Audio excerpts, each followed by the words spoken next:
સુરત શહેરના રાંદેર વિસ્તારમાં ₹5 કરોડની ધાડના ગુનાના વધુ એક આરોપીને ભિવંડી ખાતેથી ઝડપી પાડતી સુરત શહેર ક્રાઇમ બ્રાન્ચ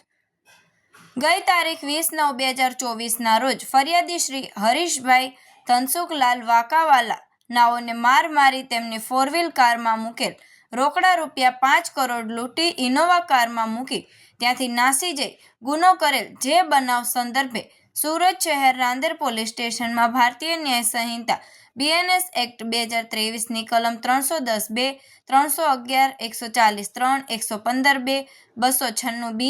61(2)(a), 351(3) મુજબ તથા GP એક્ટ કલમ 135 મુજબના ગુનો નોંધાયેલ હતો। સદર ગુનાની તપાસ DCB પોલીસ સ્ટેશન દ્વારા કરવામાં આવી રહેલ છે। આ ધાડના બનાવ બનવા પામેલ વખતે સુરત ક્રાઇમ બ્રાન્ચ અને વલસાડ LCB દ્વારા સંયુક્ત ઓપરેશન કરી 5 આરોપીઓ પકડી પાડી ₹4.5 કરોડ જેટલી રકમ રિકવર કરવામાં આવી હતી, જેમાંથી હાલ 4 આરોપીઓ જેલમાં છે।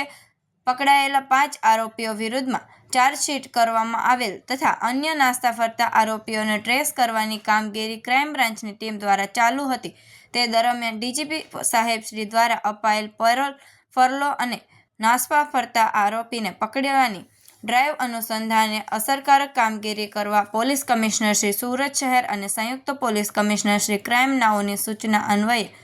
નાયબ પોલીસ કમિશનર શ્રી ક્રાઇમ નાઓના માર્ગદર્શન હેઠળ NDPS આર્મ સ્ક્વોડના પોલીસ સબ ઇન્સ્પેક્ટર શ્રીએ ટીમના માણસો સાથે બાતમી આધારે ભોયવાડા પોલીસની ટીમ સાથે રાખી ભિવંડી ખાતેથી મોહમ્મદ ઝુબેર અબ્દુલ ગફાર અંસારી રહેવાસી 9822 ગૌતમ ચાલ રોશનબાગ ભિવંડી મહારાષ્ટ્રને પકડી પાડવામાં આવેલ છે અને તેને અટક કરી કાયદેસરની કાર્યવાહી કરેલ છે।